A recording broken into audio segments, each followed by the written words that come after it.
welcome back to Joe Man's Land. I hope you're having an amazing day. Today we're going to be having a chat about a variable ND I recently ordered. It's not actually in my possession yet, but I thought I would shoot the intro with my old variable ND that's just kind of loosely sitting on my Lumix S5II right now. This is actually the variable ND I used to use on my Nikon. My Lumix lenses are much smaller, so it's just kind of loosely sitting on there while I vlog. But another thing that I used to love to shoot with was a Pro mist filter that I got from K&F Concept. If you'd like to see my review of that, check about my left hand here. It was a great filter, but I had issues stacking it with getting vignetting on this 20 to 60 mil kit lens I use. And also I got the highest level of softness. So it was actually a little bit too soft for most usage. Let's fast forward and let's get into today's product. Oh man, well, it just got delivered. I'm just shooting on the GoPro because I don't want to take my whole camera now. Let's go down and get this new toy.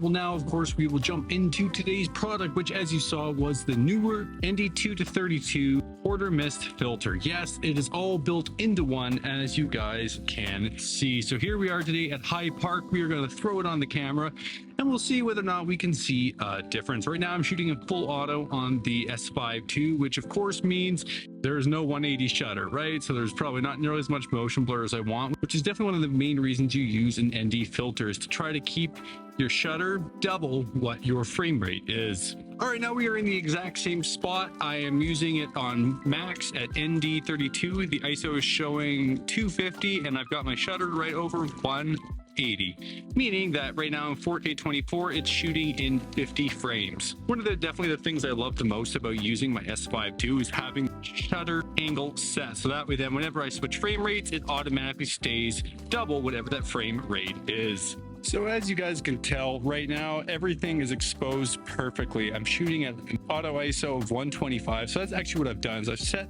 the camera to auto ISO, but I've set the max at 3200 and the shutter angle stays the same through and through. So that way then, of course, the ISO will continue to adapt, but aside from that, nothing will change. Obviously, if I was staying stationary in one area, I would lock in that ISO, shoot everything in manual. But whenever you're running and gunning like this, right now I'm just using the Mantis Pod. I don't like to have to think too much, if that makes any sense. I like to just focus on what I'm saying to the camera. And again, right now we are in the max ND set at ND32. If I change that a little bit, as you guys can see, now it's overexposed. But here we are, this is what it looks like. And I can already definitely tell you my skin looks a lot softer.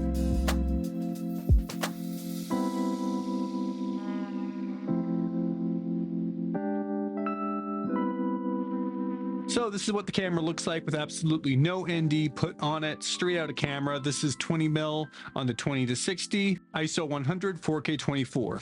So if we went all mist on the exact same position with the exact same lens, this is what it looks like. As you can see, super blown out, super overexposed, but you know, this is what it would look like. Now we're shooting on the Neewer. This is jacked up all the way to 32. And again, we're at ISO 100, 4K 24. This is what it looks like. And as you guys can see, it definitely does soften things up a bit. And also keep in mind, this lighting is pretty harsh. The sun's right there. This is what it looks like.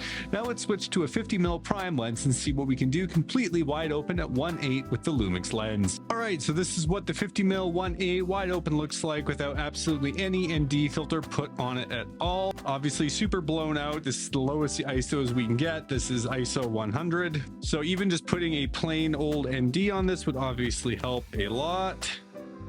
There we go. This is what we would be looking at if we just used any old variable ND.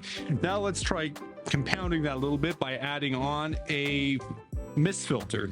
So this is how the mist would look if I just used my maximum mist filter with an ND.